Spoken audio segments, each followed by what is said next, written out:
हम इस क्लास में डीकमैन कंडेंसेशन रिएक्शन के बारे में पढ़ेंगे। तो सर पिछले क्लास में हम क्या खत्म कर दिया था? हमने पिछले क्लास में क्रॉस क्लेजेनेस्टर कंडेंसेशन रिएक्शन को खत्म कर दिया था। तो आज हम किसके बारे में पढ़ेंगे?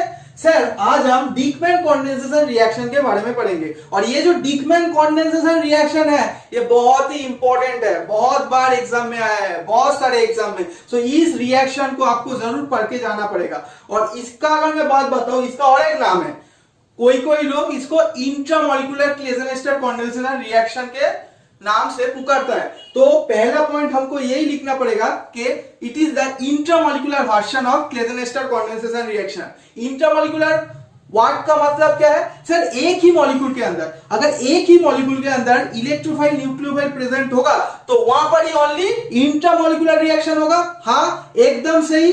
तो पहला पॉइंट प्लीज लिखो मेरे साथ, it is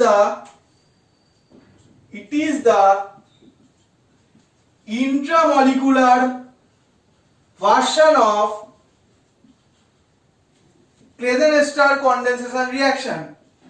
Claisen-Star condensation reaction। हाँ, अब सर हमने जो सेल्फ और क्रॉस रिएक्शन के बारे में पढ़ा था वो किस type of reaction? Intermolecular reaction. Intramolecular reaction नहीं है, वो था किस कैटेगरी में? इंटरमॉलिक्यूलर रिएक्शन की कैटेगरी में। ओके, तो पहला पॉइंट हमारा हो गया। अब यहां पर देखो कितना मॉलिक्यूल हमको लगेगा इस रिएक्शन को होने के लिए? सर एक ही मॉलिक्यूल, क्योंकि मैंने क्या बोला इंट्रामॉलिक्यूलर का वर्ड का मतलब क्या है? एक ही मॉलिक्यूल के अंदर अगर इलेक्ट्रोफाइल न्यूक्लियोफाइल आ जाए तो ही डीकमैन कंडेंसेशन रिएक्शन होगा। Got it? तो number of molecules that will be required to perform this reaction will be 1। एक ही मॉलिक्यूल की जरूरत है इस रिएक्शन को करवाने के लिए। समझ में आ रहा है? तो पहला पॉइंट हमारा हो गया। सेकेंड पॉइंट क्या होगा? Number of molecules required to perform this reaction. देखो ये सब बेसिक चीजें है पर आपको अच्छे से समझना पड़ेगा, क्योंकि अगर आप बेसिक को अच्छे से समझ लोगे एडवांस जो भी क्वेश्चन आए आप इजीली करके आओगे एग्जाम में। ये बात समझ में आ रहा है? अब number of molecules required to perform Dieckmann condensation reaction। कितना मॉलिक्यूल लगेगा? अरे बोलो ना। एक ही मॉलिक्यूल लगेगा। और एक ही मॉलिक्यूल के अंदर क्या क्या होगा? एक ही मॉलिक्यूल के अंदर इलेक्ट्रोफाइल न्यूक्लियोफाइल होगा। अब यहां पर देखो तो थर्ड पॉइंट क्या होगा? थर्ड पॉइंट यही होगा कि कम से कम at least 2 ester group must be present in this particular reaction। किसके पास? एक ही मॉलिक्यूल के अंदर 2 एस्टर मॉलिक्यूल होना चाहिए, तभी ये रिएक्शन हो सकता है। दैट इज क्या? Dieckmann condensation reaction. At least 2 ester group must be present in that molecule। जो हम एक मॉलिक्यूल लेंगे उसके अंदर में क्या होना चाहिए? 2 एस्टर ग्रुप होना चाहिए। Is it clear? दो तो कम से कम होना चाहिए। अगर 2 से ज्यादा हो तभी भी चलेगा। उसका भी मैं एक एग्जांपल बताऊंगा। ये एग्जांपल क्लेरेन बुक का है। यहां पर जो प्रोडक्ट बनता है, प्रोडक्ट का नाम है cyclic beta keto ester. Generally मैं और एक बार बोल रहा हूं, ये जो प्रोडक्ट यहां पर जनरेट होता है जनरली वो साइक्लिक बीटा कीटो एस्टर होता है। Cyclic beta keto ester. Okay, तो प्रोडक्ट यहां पर जो फॉर्म होगा वो क्या होगा? Cyclic beta keto ester. हाँ सर ये होगा। अब सबस्ट्रेट कौन सा होगा? सबस्ट्रेट कौन सा होगा बोलो? मैंने क्या बोला? एक ही हमको मॉलिक्यूल लेना पड़ेगा और उसके अंदर में 2 एस्टर ग्रुप कम से कम होना चाहिए। तो हमको सबस्ट्रेट कौन सा लेना पड़ेगा? जो मॉलिक्यूल हम लेंगे वो कौन सा होगा? बोलो डाइएस्टर। डाइएस्टर कंपाउंड हमको लेना पड़ेगा। तो ये कुछ बेसिक चीजें आप लोग पहले नोट कर लो, इसके बाद मैं इसका रिएक्शन के बारे में बोलूंगा। तो प्लीज अच्छे से नोट करना। सो चलो गाइस अब आगे बढ़ते हैं। इस मॉलिक्यूल को अच्छे से देखो। यहां पर एक एस्टर ग्रुप प्रेजेंट है और यहां पर एक एस्टर ग्रुप प्रेजेंट है, तो इसका क्या नाम होगा? बोलो डाइएस्टर मॉलिक्यूल आप बोल सकते हो। और मोर स्पेसिफिक अगर मैं बोलूं 1 2 3 4 5 6, अगर आप नंबरिंग करोगे तो इसका नाम क्या होगा, बोलो 1,6 डाइएस्टर सिस्टम, 1,6 डाइएस्टर सिस्टम। अब यहां पर देखो, अगर मैं इस मॉलिक्यूल को अच्छे से देख रहा हूं तो इस मॉलिक्यूल कौन सा रिएक्शन को फेवर करेगा, बोलो डिकमैन कंडेंसेशन रिएक्शन, क्योंकि एक ही मॉलिक्यूल के अंदर क्या प्रेजेंट है, दो एस्टर ग्रुप प्रेजेंट है, तो डिकमैन कंडेंसेशन रिएक्शन ही होगा। अब कैसे होगा, इसके लिए हमको मैकेनिज्म जानना पड़ेगा। तो इस मॉलिक्यूल को प्लीज अच्छे से देखना। तो यहां पर देखो, मैकेनिज्म को अच्छे से देखना। मैकेनिज्म की अगर मैं बात बताऊं, यहां पर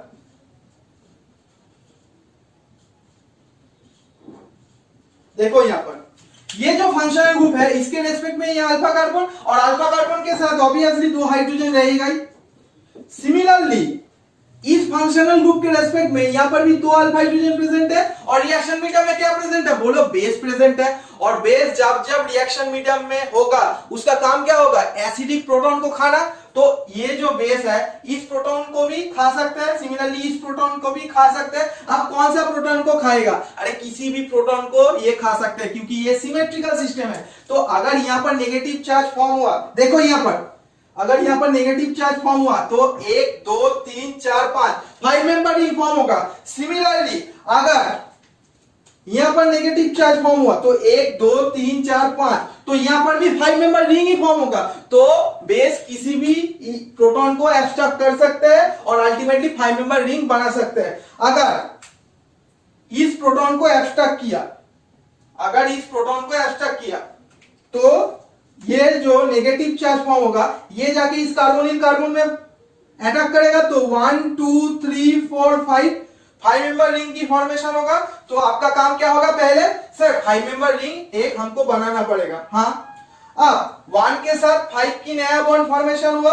अब 1 के साथ कौन सा मॉलिक्यूल अटैच्ड है, 1 के साथ एक COMe अटैच्ड है।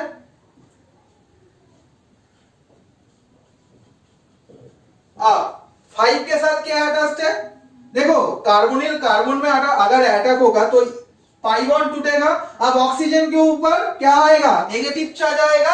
अब नेगेटिव चार्ज फिर से पुश बैक करेगा, पुश पुल इफेक्ट करेगा, तो यहां पर क्या करेगा, OMe बाहर चला जाएगा। तो अल्टीमेटली 5 पे अगर मैं बात बताऊं, 5 पर C डबल बॉन्ड 2 आ जाएगा। समझ में आ रहा है, तो ये मॉलिक्यूल की फॉर्मेशन होगा। पर अगर इस मॉलिक्यूल को अच्छे से देख रहे हो आप लोग, इस मॉलिक्यूल को अगर आप अच्छे से देख रहे हो, यहां पर वो और एक चीज हो सकता है, क्या, फिर से प्रोटॉन को एब्स्ट्रैक्ट कर सकते हैं। अगर बेस इस प्रोटॉन को एब्स्ट्रैक्ट करे तो यहां पर क्या होगा, एक डबल बॉन्ड की फॉर्मेशन होगा, और ऑक्सीजन के ऊपर कैसा चला जाएगा, बोलो ना, अरे नेगेटिव चार्ज। समझ में आ रहा है, समझते जाना प्लीज, और बोर्ड में पूरा फोकस रखो, नहीं तो गलत हो जाएगा, O माइनस हो जाएगा। यहां पर डबल बॉन्ड एक आया। अब क्या होगा, फिर से ये O माइनस पुश बैक करेगा और यहां पर कार्बन के ऊपर नेगेटिव चार्ज आ जाएगा, नेगेटिव चार्ज आ जाएगा। अब यहां पर जो नेगेटिव चार्ज आएगा ना, देखो यहां पर तो H प्लस प्रेजेंट है, तो H प्लस लेके अल्टीमेटली ये प्रोडक्ट में चला जाएगा, ये प्रोडक्ट में चला जाएगा। इज इट क्लियर, तो यही प्रोडक्ट बनेगा। अब इसको अगर आप अच्छे से देख रहे हो, ये क्या है, beta cyclic beta keto ester ही तो है, साइक्लिक बीटा कीटो एस्टर ही तो है। ये जो एस्टर फंक्शनल ग्रुप है इसके रेस्पेक्ट में ये क्या है, बीटा पोजीशन, क्योंकि यहां पर देखो अगर ये अल्फा होगा ये तो बीटा होगा, तो ये क्या है, साइक्लिक बीटा कीटो एस्टर ही तो है, बीटा कीटो एस्टर ही फॉर्म हुआ। तो इसको अच्छे से देख लो, इसके बाद हम ये क्वेश्चन को करेंगे। कैडिसनबर्ग बुक की क्वेश्चन है, ये भी कैडिसनबर्ग, ये क्लेडन और ये क्लेडन। सो और आगे देखते हैं, इस सवाल को अच्छे से देख लो आप लोग। अब हम इस सवाल को अटेम्प्ट करेंगे। तो पहला सवाल को अगर आप अच्छे से देख रहे हो, इसको मैं ऐसे लिख सकता हूं ना, देखो C2H5O C double bond O, उसके साथ क्या दिया गया है, CH2 4 बार, 1 2 3 4। आप फिर से और एक A star functional group present है। इस मॉलिक्यूल को अच्छे से देखो, पिछले सवाल में जो सिस्टम था वही सिस्टम है ना, क्योंकि 1 2 3 4 5 6, इसका मतलब फिर से 1,6 डाइएस्टर सिस्टम और फिर से सेम ही रिएक्शन होगा। तो क्या प्रोडक्ट फॉर्म होगा वो हमको अब देखना पड़ेगा। ये तो सिमेट्रिकल सिस्टम है, तो पहले आप लोग यहां पर मैं क्या कर रहा हूं, इस कार्बन पे अटैक करवाता हूं। यहां पर अगर मैं नेगेटिव चार्ज फॉर्म करता हूं, बेस तो पहला काम क्या होगा, एसिडिक प्रोटॉन को एब्स्ट्रैक्ट करना, तो इस प्रोटॉन को भी एब्स्ट्रैक्ट कर सकते हैं और इस प्रोटॉन को भी एब्स्ट्रैक्ट कर सकते हैं। सिमेट्रिकल सिस्टम है, मैं इस प्रोटॉन को एब्स्ट्रैक्ट कर रहा हूं। अब क्या होगा, ये नेगेटिव चार्ज जाके इस कार्बन पे अटैक करेगा, तो ऑक्सीजन और कार्बन के बीच में जो पाई बॉन्ड है उसका ब्रेकेज होगा, तो ऑक्सीजन के ऊपर नेगेटिव चार्ज हो जाएगा। अब वो नेगेटिव चार्ज जब पुशबैक करेगा वो C2H5 माइनस के फॉर्म में चला जाएगा। वो ET माइनस भी आप बोल सकते हो। क्यों ऑक्सीजन के ऊपर नेगेटिव चार्ज आया, क्योंकि इलेक्ट्रॉन डेंसिटी लेके बाहर गया। अब ऑक्सीजन के ऊपर नेगेटिव चार्ज जो बना वो स्टेबल है, क्योंकि ऑक्सीजन एक इलेक्ट्रोनेगेटिव एलिमेंट है। अब यहां पर क्या होना चाहिए देखो, तो क्या होगा, जनरली एक 5 मेंबर रिंग की फॉर्मेशन कर दो, तो 1 2 3 4 5, तो 5 मेंबर रिंग फॉर्म कर दो। हाँ सर, एक 5 मेंबर रिंग बना दिया। अब 1 के साथ 5 की एक नया बॉन्ड, तो 1 के साथ क्या अटैच्ड है सर, 1 के साथ C डबल बॉन्ड, तो O C2H5 अटैच्ड है। हाँ, अब यहां पर देखो 5 के साथ क्या अटैच्ड है, C डबल बॉन्ड तो रह जाएगा ओनली, क्योंकि OET माइनस तो चला गया, O माइनस C2H5 तो चला गया, तो ये मॉलिक्यूल फॉर्म हुआ। अब क्या होगा, इस प्रोटॉन को एब्स्ट्रैक्ट नहीं करेगा, इस प्रोटॉन को एब्स्ट्रैक्ट करेगा, क्योंकि ये कीटोन के रेस्पेक्ट में जो अल्फा हाइड्रोजन है, अल्फा हाइड्रोजन की जो हाइड्रोजन होता है वो ज्यादा एसिडिक होता है with respect to ester alpha carbon hydrogen. तो बेस फिर से क्या करेगा, बेस फिर से इस हाइड्रोजन को एब्स्ट्रैक्ट करेगा, तो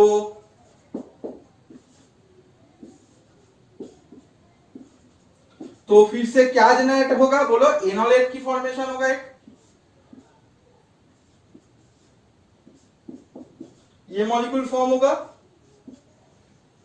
ओके, नाउ फिर से अल्टीमेटली यहां पर O माइनस पुशबैक करेगा, यहां पर नेगेटिव चार्ज फॉर्म होगा, तो अल्टीमेटली जो प्रोडक्ट होगा वो ऐसा दिखाई देगा। आप OET भी लिख सकते हो और OC2H5 भी लिख सकते हो, तो ये प्रोडक्ट की फॉर्मेशन होगा। ये बहुत ही इजी सवाल था। ओके, तो पहला क्वेश्चन हो गया। आप इस क्वेश्चन को देखो, ये क्वेश्चन मैं यहां पर भी करा दूंगा। देखो ये जो सिस्टम है 1 2 3 4 5 6 7, 1 2 3 4 5 6 7, दैट इज 1,7 डाइएस्टर सिस्टम। अब क्या होगा यहां पर अगर इस मॉलिक्यूल को देख रहे हो, यहां पर अगर नेगेटिव चार्ज फॉर्म हुआ तो इस कार्बन पे अटैक करेगा, तो 1 2 3 4 5 6। सिमिलरली अगर यहां पर नेगेटिव चार्ज फॉर्म हुआ और इस कार्बन पे अटैक किया, तो 1 2 3 4 5 6, 6 मेंबर रिंग, ये भी सिमेट्रिकली है। तो पहला आपका क्या होगा, काम आपका क्या होगा, पहले बोलो, एक 6 मेंबर रिंग की फॉर्मेशन कर दो। अगर ये यहां पर नेगेटिव चार्ज फॉर्म हो तो इस कार्बन पे अटैक करेगा, तो 1 और 6 के बीच में एक नया बॉन्ड फॉर्म हुआ। अब 1 के साथ क्या प्रेजेंट है बोलो, 1 के साथ क्या प्रेजेंट है, C डबल बॉन्ड तो O C2H5 प्रेजेंट है ना। अब 6 में क्या प्रेजेंट होगा, देखो अगर कार्बन पे अटैक करेगा तो ऑक्सीजन के ऊपर नेगेटिव चार्ज आ जाएगा। अब नेगेटिव चार्ज जब पुशबैक करेगा OC2H5 बाहर चला जाएगा, तो अल्टीमेटली यहां पर ये मॉलिक्यूल फॉर्म हुआ। यहां पर देखो 1 2 3, दैट इज 1 2 3 4 5 6। अब 3 पे अगर आप अच्छे से देख रहे हो, यहां पर कार्बन नहीं है, यहां पर नाइट्रोजन है और उसके साथ एक मिथाइल प्रेजेंट है। ओके, नाउ फिर से यहां पर क्या होगा, बेस आके इस हाइड्रोजन को एब्स्ट्रैक्ट करेगा, तो यहां पर नेगेटिव चार्ज होगा। फिर से एनोलेट जो फॉर्म हुआ वो O माइनस जाके फिर से पुशबैक करेगा, तो क्या होगा, इस कार्बन के ऊपर नेगेटिव चार्ज आ जाएगा। अब क्या होगा, फिर से H प्लस को ले लेगा, तो अल्टीमेटली यही मॉलिक्यूल फॉर्म हुआ। लास्ट में क्या दिया गया है, एच सेट, इसका मतलब ये इस फॉर्म में रहेगा, तो यही हमारा प्रोडक्ट होगा, दैट इज नाइट्रोजन के ऊपर प्लस चार्ज आ जाएगा। तो इसको अपने कॉपी में लिख लो, ये दो क्वेश्चन को।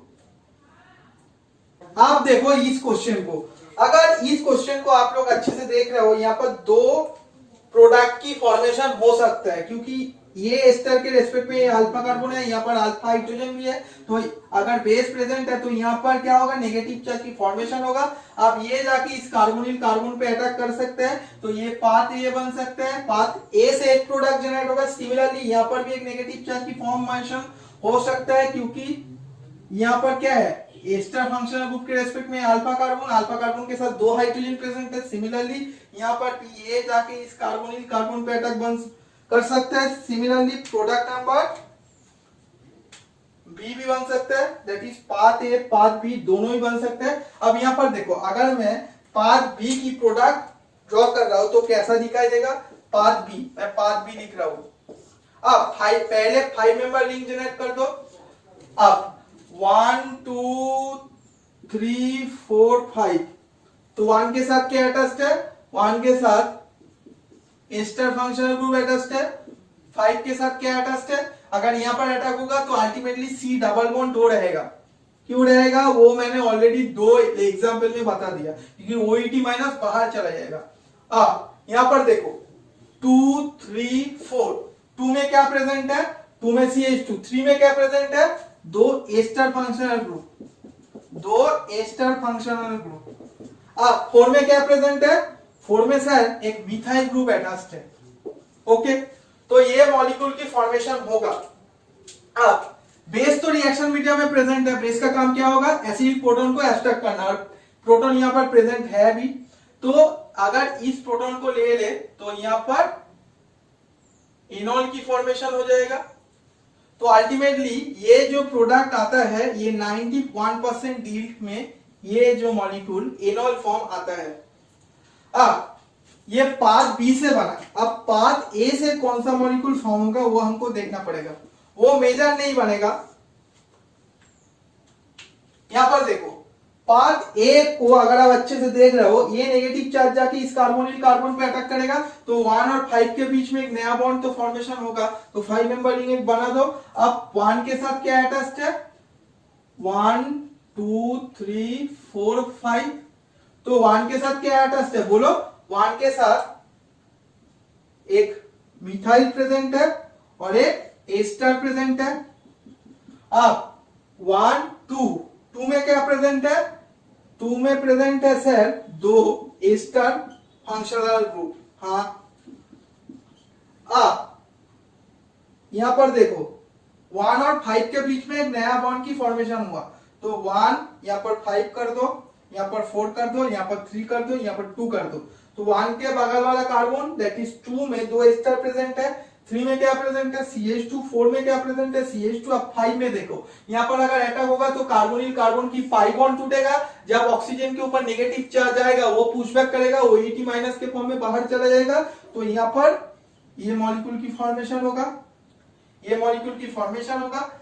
अगर आप इस जगह पे देख रहे हो, यहां पर नो हाइड्रोजन एटम प्रेजेंट, इसलिए इनोलाइजेशन की ब्लॉक हो जाएगा, और अगर इनोलाइजेशन ब्लॉक हो जाएगा तो इनॉल फॉर्म में नहीं जा सकता, तो इसलिए जो प्रोडक्ट यहां पर मेजर बनेगा वो ये बनेगा, और इसका 91% यील्ड भी दिया गया है क्लेरेंट बुक में।